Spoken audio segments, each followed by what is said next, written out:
Well, hi.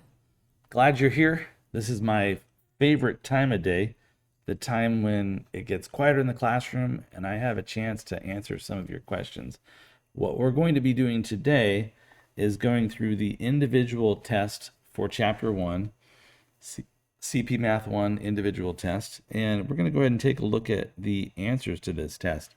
So, first question presented us with another relationship.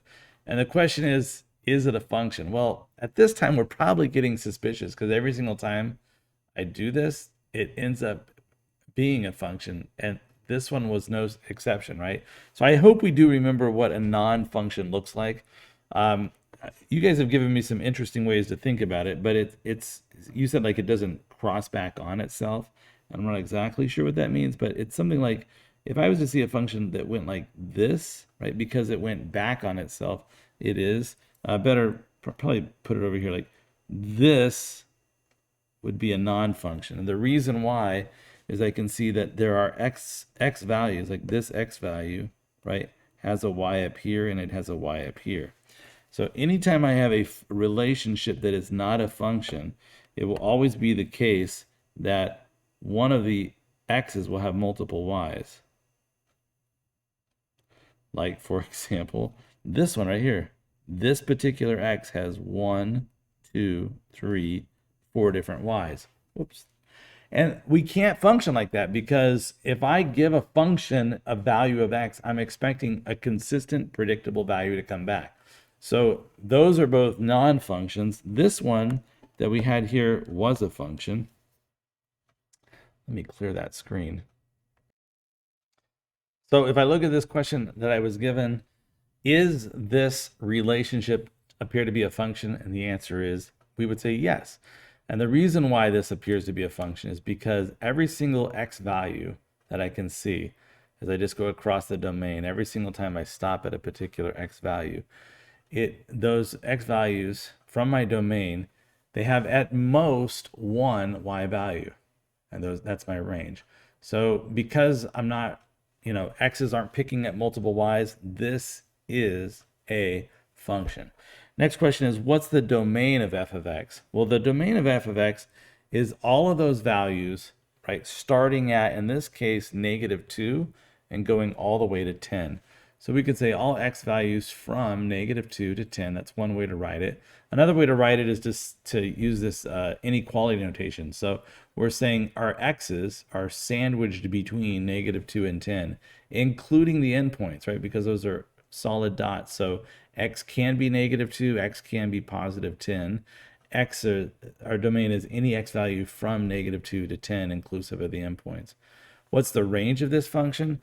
Well, when I look at it, I can see the bottom that I'm hitting there is +3, and the highest that it gets, right, if I look at it, the highest value that it appears to get is 9. So my range for this function would be all of the y values from 3 to 9, including the 3 and 9. So I could say 3, and then it's y's, because it's my range, up to and including the number 9.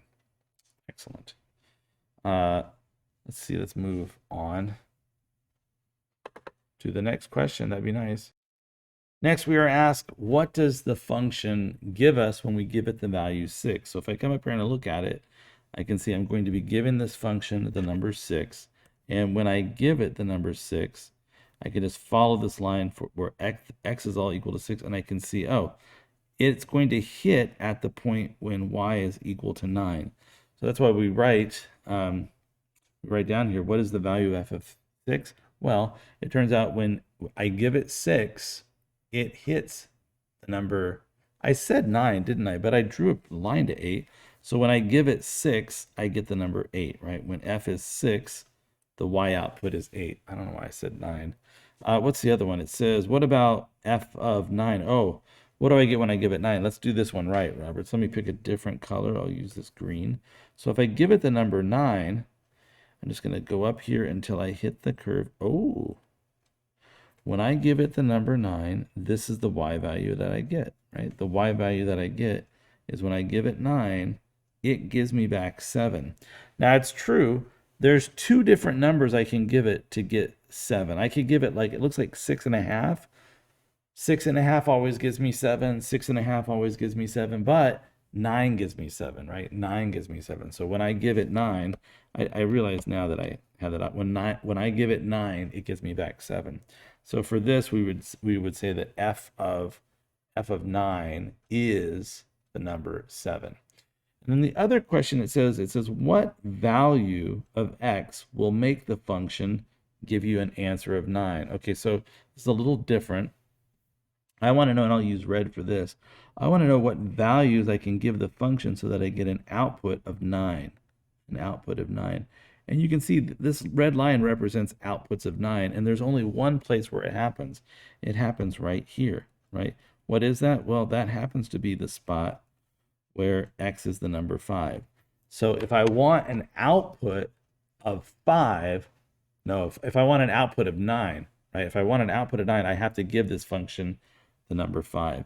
So we'll just write that down. We say when x is the number 5, f of 5 is 9. In other words, when I give it 5, it gives me back the number 9. Let's go to our next page. Okay, moving on, we are asked to simplify several expressions, and we are asked, or we're reminded that our answer should only have positive exponents. So let's see. To simplify an expression means to reduce the number of operations needed to evaluate it. So we want to bring it down to as few operations as possible. So let's go ahead and look at this first one, right? There's a lot of multiplication here and a lot of different powers. What we're going to do is we're going to say, look, this thing right here, I can see I've got factors of y. I have factors of y. And I also have factors of x, x, and x. And in fact, when I look at it, I can see that I have 2 factors of y and then 3 more factors of y. So my answer is going to have a total of 5 factors of y, right? That's literally y times y. That part right there is the 2 factors of y and the 3 factors of y organized together into a single exponent. And I'm also multiplying that by some factors of x. So here I also have factors of x, and I have 1, 2, 3, 4, 5, 6, 7, 8, 9. So I have 9 factors of x, and that's all of my factors of x in this problem organized into this single chunk, right? So y to the 5th, x to the 9th would be the answer I would expect. Next, I'm asked to simplify this again, and I can see that I have two of what I've got 2 of these things, right? I've got 4x to the 4th times another 4x to the 4th. This pen is a little bit too thick. Let me make it size. So I've got, let's see, if I write this out twice, I've got 2 of them. I've got a 4x to the 4th power times another 4x to the 4th power, right? 4x to the 4th, 4x to the 4th. There's no addition here. It's just multiplication. I could write it this way as well without parentheses, 4x to the 4th times another 4x to the 4th. I can see that I am multiplying 4 times 4, which ends up giving me the number, that's the number 16. So part of my answer is the number 16. And the other thing that I have is I've got these, I've got 4 factors of x times another 4 factors of x. So that's x times another 4 factors x. That's a total of 8 factors of x. So I'm going to tack on x to the 8th power. So if I look at this closely, what do I have here? Well, I've got 16, which is the 4 times 4, and then I've got 8 factors of x, right? 4 factors of x times 4 more factors of x makes 8 factors of x. This next problem, I'm definitely going to do this by identifying giant ones and eliminating them. So in my numerator, I want to rewrite this. 12 I'm going to write as 3 times 4. And in my denominator, I already see that I have this giant one in the form of 3 over 3, right? So again, 3 times 4 is 12, check, and 3 is itself, check. So I've taken care of the 12 over 3, and that just becomes 4 in the numerator. In terms of the x's, I can see that I've got 6 factors of x living in the numerator, right? So I'll write x to the 6th. And the reason why I wrote that first is I want to break up this factors of 9 so that I can see the giant 1, I can rewrite x to the 9th as x to the 3rd power times x to the 6th power. So when I look at that, what I just wrote down, x to the 3rd, x to the 6th, that is exactly the same as x to the 9th, right? 1, 2, 3 factors of x times 6 factors of x is 9 factors of x. And again, I identify this giant 1. My answer looks like this, right? My answer has the number 4 in the numerator, and it has x to the 3rd power in my denominator. So 4 over x cubed is the simplified expression here. Let's look at the next one. Okay, so there's a 9 in the numerator, no numerical coefficient in the denominator, so the 9 is just going to stay. But in my denominator, I see I've got 8 factors of x, and I've got 3 factors of x in the numerator. So I'm going to rewrite these factors of x in my denominator as x to the 3rd times x to the 5th power. And I just remind myself, x to the 8th is exactly the same thing as x to the 3rd times x to the 5th. So what I'm left with in this case is in my numerator, I just have y, because this is the number 1, right? So what I'm left with is in the numerator, I have just the number 9, and in the denominator, I've got 5 factors of x, right? So 9 over x to the 5th power is the simplified version of that expression. Let's take a look at E.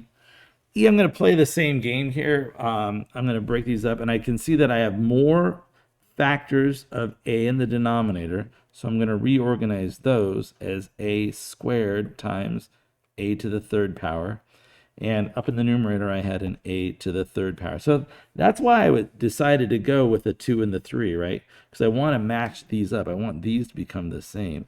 And again, just as a check, that a to the 5th is exactly the same thing as a squared a to the 3rd.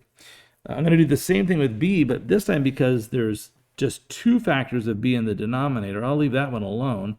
But the 8 factors of b in my numerator, I'm going to rewrite as b to the 2nd times b to the 6th power. So that completely identifies another value of 1 that's lurking in this problem, and that giant 1's gone. What am I left with for my answer? Well, in my numerator, you can see I'm left with 6 factors of b, and in my denominator, I'm left with 2 factors of a. So I have b to the 6th, I have b to the 6th over a to the 2nd power, and that is the answer for part E. And then finally for F, I can see that there's only this one numerical coefficient, 7, and I got a lot of factors of b. In fact, I've got 1, 2, 3, 4, 5 factors of b. Let's write that down when I'm thinking about it. There's a 7, and then there are 5 factors of b. And then how many factors of a do I have? There are some. There are 1, 2, 3. So I also have a to the 3rd power. So again, you can see the value 7 made it into my answer. The fact that there are 1, 2, 3, 4, 5 factors of b made it into my answer. And there are 3 factors of a, and that also made it into the answer. All right, let's move on to the next page. Is it the next page? Yeah, it is the next page. The next page, 4, we're asked to solve the following equations, and they all just involve the single variable x. And remember, to solve any equation means to find a value of the variable or variables that will make this statement true. So that's what we're going to do here for a. We want to find a value, the value of x that makes this statement true. I'm going to begin by using, one of the tricks that I love, the properties of equality. I'm just going to add the number 15 to both sides. When I add 15 to the left-hand side, it becomes 30. Whoops, let me grab this, the black pen. This becomes 30. And over on the right-hand side, when I add the number 15, it's going to become a 3x. So whenever I write something down like this, I typically will pause and ask myself, what did I do? And then I'll verify that I really did that. And in my mind, I added 30 to both the left and the right. And I can see that, yeah, 15 plus 30 is 30, and negative 15 plus 15 is 0. That's why this side became 3x. And then as a final step here, I'll divide both sides by 3. When I do that, I can write 30 divided by 3 is 3x divided by 3 is x, or just simply that x is the number 10. So 10 is my solution for A. For B, let's see. I'm going to subtract 5x from each side. Okay, That's going to make 7 minus 7x minus 5x is going to be 2x. And over here, 5x minus 5x is going to give me just the number 0. So I've got the plus 63. What did I do? I took away 5x from the left-hand side and the right-hand side. What am I doing to both sides now? I don't know. Let's see, 358. I believe what I did was I believe that I just subtracted the number 5 from each side, right? On the left-hand side, it was 2x plus 5. That's now gone. The plus 5 is gone. And on the right-hand side, 63 minus 5 gives me 58. And then as a final step, I'm going to divide both sides by 2, right?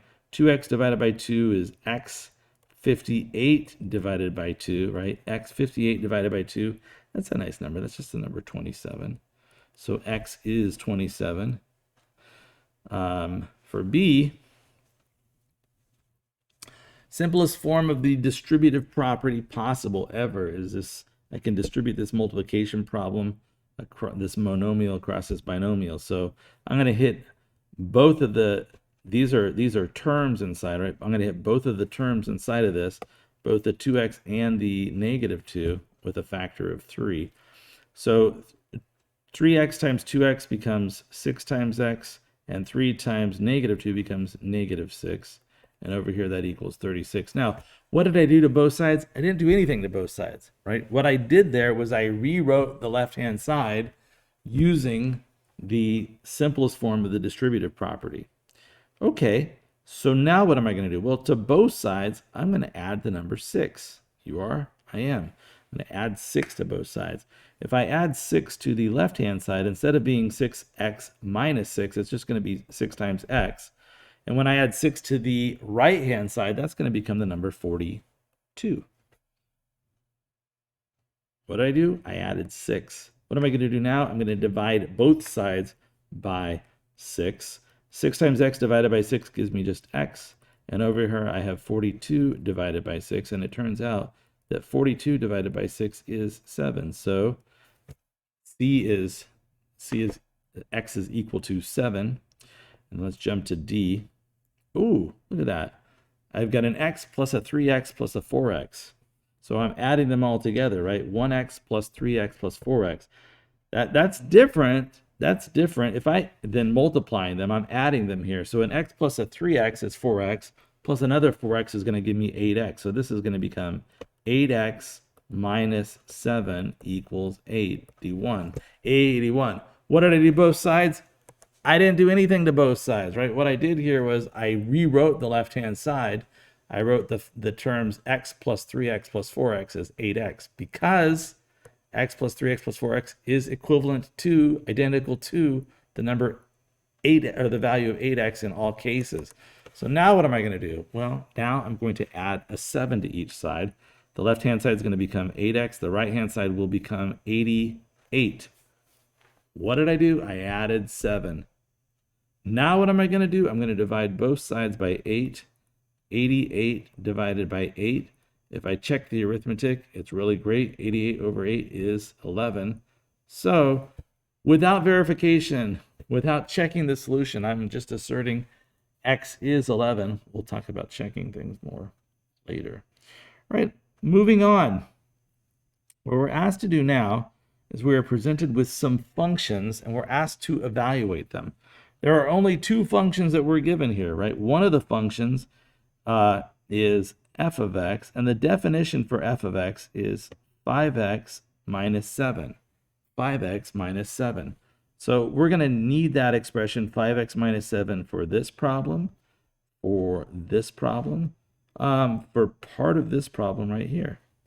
The other expression that I'm given, or the other function that I'm given, is g of x, and we're told g of x is the quantity x plus 3, and then once you know what that is, we're supposed to square that, right? So whatever x plus 3 is, we're supposed to square that. And I can see I'm going to need g of x for part B, for part G, and for part of F, and also over here for part of part E. No, yeah, part E, for part of part E as well. Okay, so let's take a look at these. So the first thing that I'm going to do is, let's go ahead and do A first. And I can see that I'm passing the value 5 into this function, right? This function is just sitting here minding its own business, and all of a sudden, boom, I'm giving it the number 5 and asking it, hey, I gave you 5, what do you give me back? And this is how the function answers the question. It's like, okay, well, it's going to be 5 times whatever you just gave me minus 7. Well, 5 times what you just gave me is 25, but I need to decrease that by 7, right? 25 minus 7 looks like the number 18. So if you give me 5, I'm going to give you 18. That's the answer for A. I'm going to need the same function for C. Was it for B also? No, for C. So I'll go and do this too. So again, same thing. This function f of x is minding its own business, and then boom, I give it -2. And it's like, what does it do? Well, it's going to say I'm going to take 5 times the value I was given, and then I'm going to subtract 7. So 5 times the value I'm given is going to be -10, and I decrease that by 7 more. So when I give this function f of x, when I give it the value -2, it gives me -17. There you go. -2 goes in, -17 comes out of it. The other thing I'm going to need for part of it, right, for part E, I'm going to need to evaluate f of 0, which is pretty straightforward, right? F of 0 equals what? It's 5 times you give it the value of x and then subtract 7. Well, for this function, I'm going to give it 0 here. 5 times 0 is going to be 0. 0 minus 7 is -7. So I'm going to be adding -7 at the end. I'll come back to this one later. It's going to be something plus a -7. All right, let's jump over and look at g of 2. I'll remind you, I've got it up here, and you can see it on your own paper at home. But this is the function g of x. It takes whatever you give it, increases that by 3, and then it squares the result. Okay, so look at this. G of 2. I'm going to take what it's given. It's given 2. I'm going to increase that by 3, and then I'm going to square that result. 2 plus 3 is 5. Square that result. Looks like I'm getting the number 25. So if I pass, boom, a 2 to the function g, it gives me back, boom, 25. 2 goes in, 25 comes out. So do the same thing if I give it -5. So here's g, same thing. It's going to take whatever I give it, it's going to increase that value by 3, and then it's going to square that result. So when -5 goes into it, I have -5 plus 3, right? -5 plus 3 is -2, and then I'm going to square that result. Well, it's important, the notation here. This notation is very clear. What's getting squared is exactly what was in the parentheses, right? And what's in the parentheses is -2. When I square -2, it's -2 times another -2, which is equal to 4. So when -5 goes into this function gives me back the value 4. And the last question here, it says, okay, so you're good with this function g. You know that the function g is going to take a value, right, that you give it, boom, 0. It's going to increase that by 3, and then it's going to square that. Okay, that's what g does, right? It takes what you give it. I give it 0. It's going to increase that by 3, and then it's going to square the result. Well, this just becomes what? It becomes 3 squared, which is what? The number 9. But then it points out, oh, when you're done with that, we'd like you to increase that by 6. Oh, okay. So now that I've gone ahead and I figured out what g of 0 is, right? G of 0 is 9. It says at the end, increase that by 6. Well, that's why this answer is the number 15. Right? So when 0 goes into function g, it gives me back 9, and 9 plus 6 more gives me 15. Last part we have is right here. We already did f of 0. F of 0 is the number -7. But what about when I pass the function g2? It looks like this. Right here it is, minding its own business. And boom, 2 goes into that function. That gets increased by 3, and then that result gets squared. Okay, 2 plus 3 is 5. This is the number 5. That result gets squared. This is looking like the number 25. Plus, I need to decrease that by -7. So this becomes 25 minus 7, which is the number 18. So that was the last part there. E was 18. So you can see our total answers here for this page, right? We've got 18, 25, -17, 4.